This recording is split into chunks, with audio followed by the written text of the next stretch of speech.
All right, thank you so much, Terry, for the introduction, and thank you all for coming. I'm super excited to share some of our cancer work in the Belcher lab over the past 2 years. So I want to begin by an introduction of STING signaling and immune checkpoint blockade in the context of cancer immunotherapy. Excuse me. Okay, there we go. So cancer immunotherapy, as we know, is a type of cancer treatment that activates the host immune system to target and eliminate cancer. It's been one of the hottest field in the recent decades in cancer treatment. We know that 2018 Nobel Prize was given to cancer immunotherapy for the discovery of checkpoint blockade. So what that is let's say we have a tumor cell and we notice that the tumor is infiltrated by a lot of immune cells that investigate all the cancer. And then we know that in the adaptive immune system, the CD8 T cells can recognize cancer cells through the tumor antigen and try to kill it. However, the tumor cell can express markers such as PD-L1, which is essentially sending out a message saying, don't kill me. If the PD-L1 molecule can bind the PD-1 on the surface of T cells, it can shut down the T cell's function and the tumor cell can evade the immune surveillance.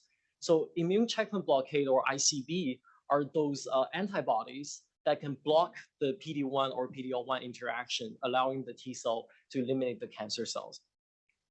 ICB works great in patients in clinic. However, not every patient responds to this therapy. And the problem is a lot of the tumors, unlike the one shown in the middle, looks like the one on the left, which we can see is not immunogenic, and there are not a lot of immune cells infiltrated. So what we try to do is to activate the innate immune system at this stage. And this is where our STING signaling comes in, which can recruit immune cells and cause inflammation to help with the immune checkpoint blockade. So the combination of STING signaling and ICB has proved great, very promising in the preclinical studies. And there has been a lot of clinical trials combining the STING agonist with ICB antibodies. In the Belcher lab, we developed a new protein-based form to combine STING signaling with checkpoint blockade that can resolve some of the challenges which state-of-the-art methods cannot. So next, I want to introduce the STING protein, which is a immune adapter protein located on the ER-Golgi membrane. It is activated by the binding of cyclic dinucleotides, we know as CDNs. And upon the binding of CDN to the STING protein, there will be some conformational change and activation of downstream signaling proteins, but eventually ended up in turning on the transcription of a lot of pro-inflammatory cytokines and other immune modulators. So essentially, it is a very potent activator of innate and adaptive immunity. And one fun fact about the STING protein is, even though it's only discovered in 2008, this is actually a very ancient protein, evolved all the way from the defense of bacteria against phage. We noticed that there's actually a very interesting V-shaped homodimer holding a CDN that has been conserved throughout 600 million years of evolution, shown here. So inspired by this protein structure, we next tried to design our own protein-based STING in situ vaccine. We first took that V-shaped cytosolic domain. We called it STING delta TM, where delta stands for deletion, TM stands for transmembrane. And then we fused the immune checkpoint blockades to this protein. Next, we complex this protein with CGAM. So CGAM is the cyclic dinucleotide that is the natural agonist for the STING protein. And the binding of CGAM causes the conformational change that puts the STING into an active form capable of triggering the signaling. So now this V-shaped part of our protein complex is capable of activating STING signaling, causing the inflammation. And we also have the ICB nanobody fused to it. So this is a dual functional protein. And we inject it directly into the tumor to activate the STING ICB combined anti-tumor immunity to get rid of the tumor. So this is why we call it a in situ vaccine. So to test whether this works, we performed a pilot study with MT38 tumor cells on B16 mice. And we tried first a STING-only group where we don't have the checkpoint blockade nanobodies, compared with anti-PD-L1 nanobody fused STING complex, just to see just to compare the therapeutic efficacy. And here's a trigger warning. I'm going to show some tumor images of mice. So we found that at day 20, we're already seeing a pretty drastic effect. The sting only treated groups, the one on the top row, we can see there are a lot of inflammation and necrosis in the tumor, but it doesn't really stop the tumor from growing.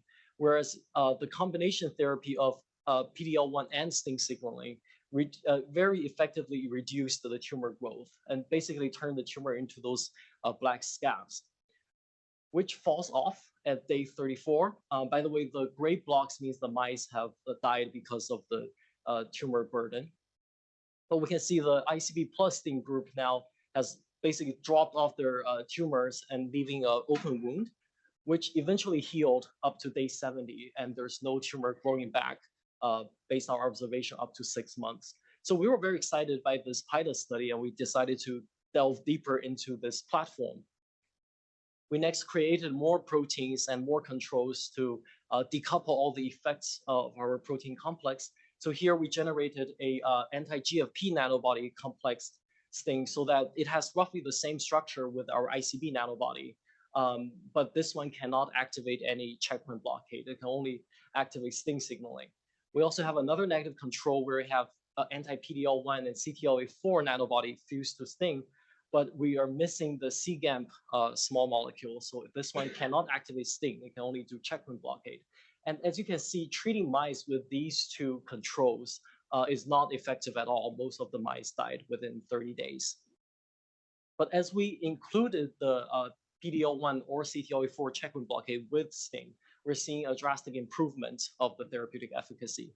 And lastly, we make a half-half mixture of PD-L1 and CTLA4 protein, and we found a very nice synergy of the dual blockade compared to the single blockades. So at this point, at the survival curve, all these mice are tumor-free after the treatment, and we did a secondary re-challenge of those mice with tumor cells, and all of them have not developed any tumor up to 6 months. So we conclude that we have also formed an immune protection in those mice. We then tried a different model, the YAM 1.7 melanoma model, essentially with the same treatment groups, except we added one more positive controls, where we substituted the nanobody with commercially available mono antibodies of targeting PD-L1 and CTLA4. And interestingly, our nanobody platform still works the best. And again, they can reject the secondary challenge of the tumor cells. So we then next try to characterize the tumor microenvironment, trying to figure out the mechanism of our therapy. And when we look at the immune cell population in the treated tumor, we observed a drastic decrease of tumor-associated macrophages in our treated groups. And according to literature, tumor-associated macrophages usually associate with immune suppression and poor clinical outcomes. So this is a good sign. We then characterized the cytokines in the tumor microenvironment and observed several cytokines that can activate and mature a lot of immune cells and direct them to target cancer, such as IL-2, IL-12, IL-15, and GM-CSF. So based on the promise, we then delved deeper to look at the role each immune cell plays in this therapy. So for all these mice, they're under the same treatment group of the combined PD-L1 CTLA4 blockade with sting signaling. The difference between groups is that for each group of mice, we depleted a subset of the immune cells, such as macrophage, CD4 T cells, CD8, and NK cells.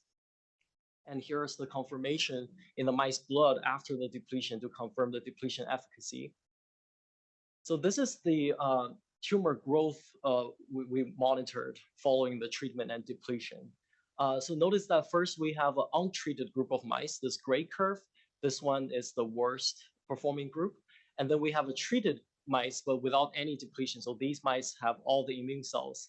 And obviously they perform the best. And all the other groups seem to fall in between. And one thing we noticed is that CD4 T cells seems to be the most important immune cell population in this treatment, as CD4 depleted group almost completely lost all the therapeutic benefit in this. So if we zoom into this area, and focus on the NK cell depleted and CD8 depleted groups, we saw another interesting temporal progression where we can see that at the first 2 weeks, NK cell seems to be more important in terms of getting rid of tumor, in terms of controlling the tumor volume, because the NK depleted one was almost as bad as the untreated one. Whereas the CD8 depleted group doesn't seem to be very effective at the first 2 weeks. But after week 2, starting from week 3, we see they switch in their roles where CD8 becomes important, whereas NK cells are not the primary players. So we found this first NK, then CD8 T cell mediated anti-tumoral immunity. And we have also confirmed the NK cytotoxicity by looking at granzyme B and perforin expression in the cells in the tumor. And finally, we found that CD4 depleted group seems to have lost the benefit from both NK and CD8 mediated anti-tumoral immunity by looking at the graph. So we then wonder, how is our drug interacting with the CD4 T cells by looking at the biodistribution? So 24 hours post intratumor injection, we can see that most of our fluorescently labeled complex stayed in the tumor, with a little bit ending up in the lymph nodes. And notice that we actually tried different nanobodies, and we saw that this kind of distribution is not affected by the type of nanobody we fuse to it. We then characterized the immune cells inside the tumor and found that actually CD4 T cells seems to be the one that interacted most with our protein complex. And we noticed that this kind of interaction also doesn't seem to depend a lot on the type of nanobodies we used. So what is this information? What is CD4 T cell actually doing in cancer immunotherapy? If you look up T cell in immunotherapy in the literature, most of them you'll see are about CD8 T cells.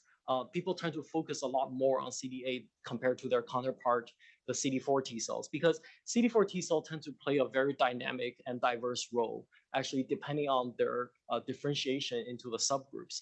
So for example, naive CD4 T cell can differentiate into this type 1 helper T cell, which is very beneficial for cancer immunotherapy because they're known to activate NK cells for cancer killing. They can also lysis dendritic cells for CD8 priming and maintain the memory T cells. Clinically, we have also found that Th1 in tumors have correlated with very positive clinical outcome. Or at the same time, naive CD4 T cell can also differentiate into Tregs, regulatory T cells, which are very unfavorable. They are CD8 suppressors. They enhance primary tumor growth as well as metastases, and they associate with very poor clinical outcome. So this kind of differentiation from CD4 T cells to those different effectors is actually very context dependent. And if we think about it, it actually opens up opportunities for therapeutic intervention. And then when we characterize what our CD4 T cells are doing in the tumors, we actually found a very interesting enhancement of Th1 population in our treated tumor.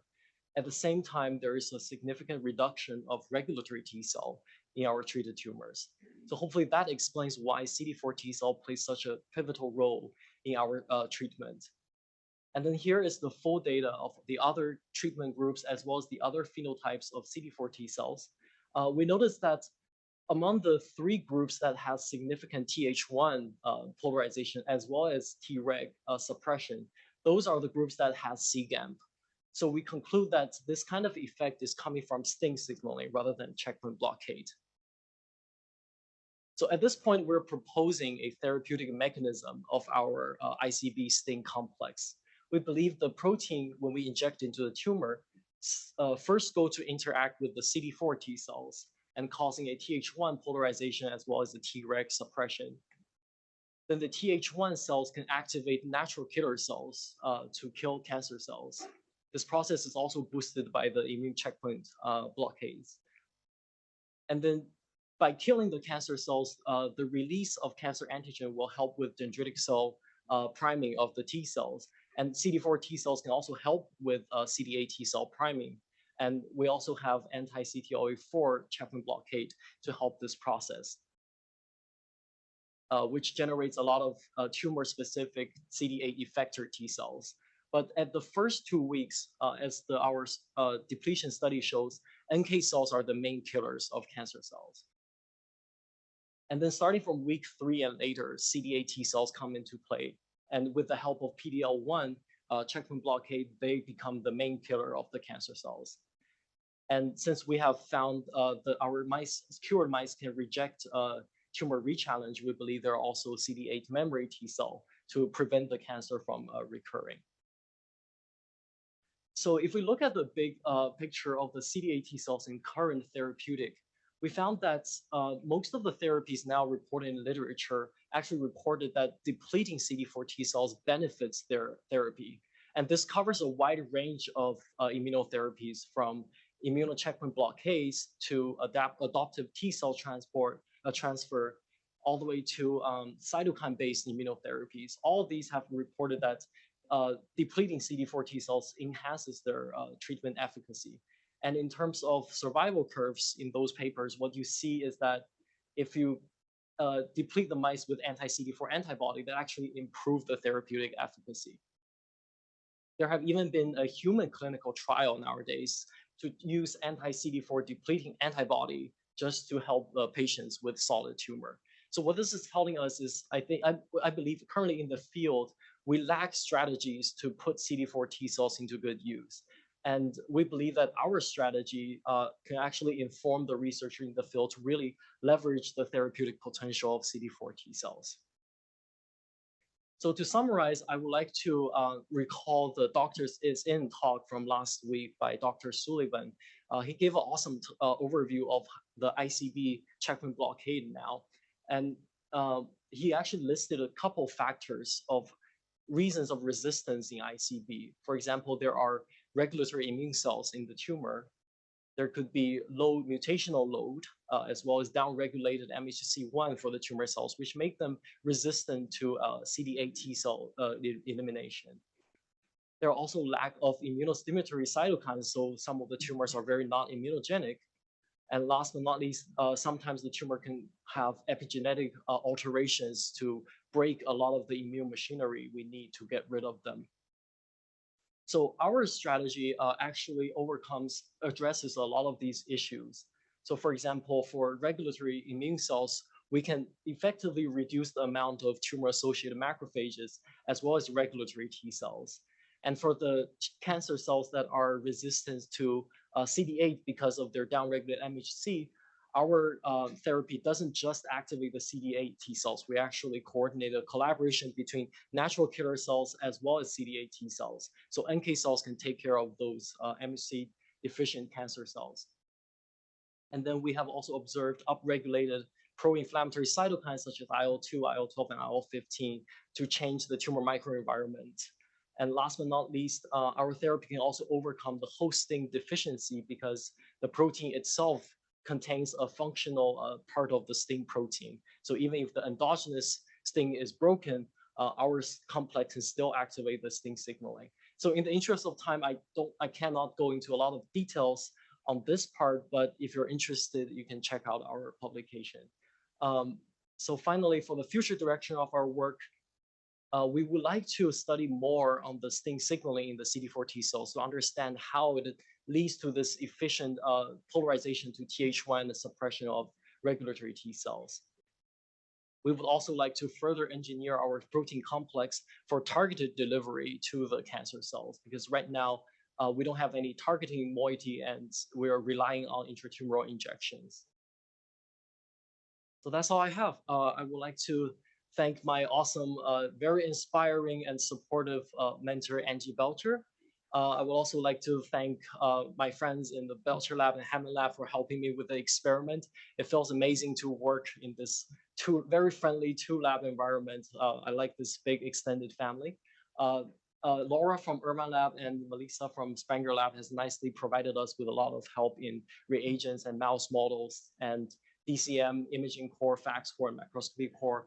There are awesome facilities at Koch that helped me a lot with all setting up a lot of experiments. And last but not least, I want to thank the Marble Center and Frontier Research Award for providing the funding that make this research possible. And thank you all for your time. I'm happy to take any questions.